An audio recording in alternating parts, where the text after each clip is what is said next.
Baie welkom by die voorlesing van die Afrikaanse Sabbatskoolles vir blindes en swaarsiendes. Hierdie lesse word voorsien deur die Wêreldkonferensie van die Sewende Dag Adventiste Kerk. Die voorlesing van die les word aan u gebring deur SSL in samewerking met Adventiste Wêreldradio Afrikaans en word voorgeles deur Marlena Nel.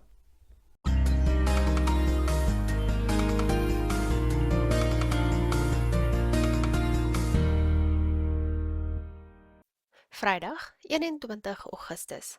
Vir verdere studie, Ellen G. White, God's People Delivered, bladsy 635 tot 652 in The Great Controversy. Die volgende aanhaling gaan ons lees uit Ellen G. White, The Desire of Ages, bladsy 530. Die goddelikheid van Christus is die gelowige se versekering op die ewige lewe.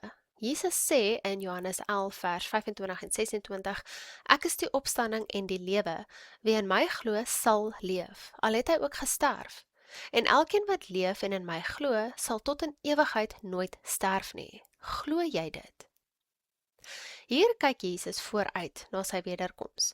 Op daardie dag sal die regverdige dooies lewendig uit die graf gebring en onverganklik gemaak word. Die regverdiges wat in tye van daardie gebeurtenis lewendig is, sal hemel toe gaan sonder om ooit die dood te smaak. Die wonderwerk wat Christus op die punt gestaan het om te doen, naamlik om Lazarus uit die dood te wek, sou 'n demonstrasie wees om te toon hoe dat al die regverdige dooies eendag uit die dood gewek sal word. Ellen G. White, The Desire of Ages, bladsy 530.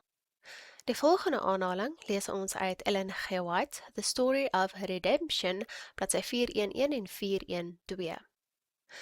Die aarde skud hewiglik, en die Seun van God roep hardop na die dooie heiliges uit om hulle uit die dood te wek. Hulle reageer op sy stem. Met hemelse onverganklikheid kom hulle vanuit die grafte te voorskyn. 1 Korintiërs 15 vers 54 en 55 lees, die dood is vernietig, die oorwinning is behaal. Dood, waar is jou oorwinning? Dood, waar is jou angel? Sê hulle. Toe roep die lewendige heiliges en die wat voorheen dood was tesame uit. Hulle hef 'n oorwinningskreet aan wat alom weer klink. Dieselfde liggame wat met die letsel van siekte en dood begrawe is, kom spring lewendig en onsterflik uit die graf te voorskyn. Die lewendige heiliges word oombliklik, ja in 'n oogwink verander. Saam met die verreëse heiliges word hulle opgeneem om hul Heer en Heiland in die lig te ontmoet. Wat 'n hemelse hereniging!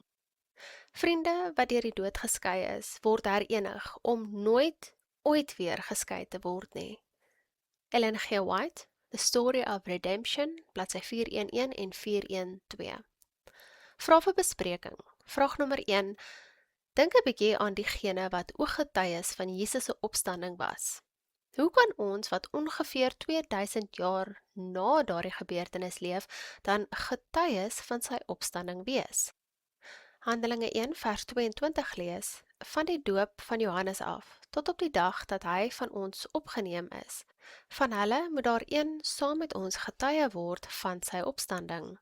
Handelinge 2 vers 32 lees, hierdie Jesus het God opgewek, waarvan ons almal getuies is. Handelinge 3 vers 15 lees, en die leidsman tot die lewe het julle gedood. God het hom uit die dode opgewek, waarvan ons getuies is. Handelinge 4 vers 33 lees, en met groot krag het die apostels getuienis gegee van die opstanding van die Here Jesus en groot genade was oor hulle almal. Dan lees Handelinge 5 vers 30 tot 32, die God van ons vaders het Jesus opgewek, wat julle omgebring het deur hom aan 'n kruishout te hang. Hom het God as leidsman en verlosser deur sy regterhand verhoog om aan Israel bekering en vergifnis van sondes te skenk. En ons is sy getuies van hierdie dinge, en ook die Heilige Gees wat God gegee het aan die wat hom gehoorsaam is. Vraag nommer 2. Jesus se opstanding is 'n integrale deel van die evangelie, soos gelees in 1 Korintiërs 15 vers 1 tot 4. Sonder sy opstanding sou die verkondiging van Christus se dood geen nut hê nie, soos gelees in vers 14. Sy dood op sigself sou ook geen nut hê nie. Hoe so? Wat sê jou antwoord hierop aangaande die krag van Jesus se opstanding? Vraag nommer 3.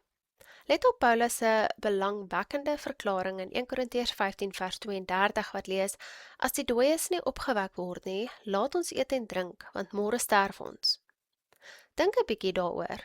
Wat is die punt? Vraag 4. Bespreek die toestand van die dooies in klastyd. Waarom maak 1 Korintiërs 15 glad nie sin as diegene wat te sterwe kom dan 'n reguit hemel toe gaan nie? Kom ons sluit af met gebed.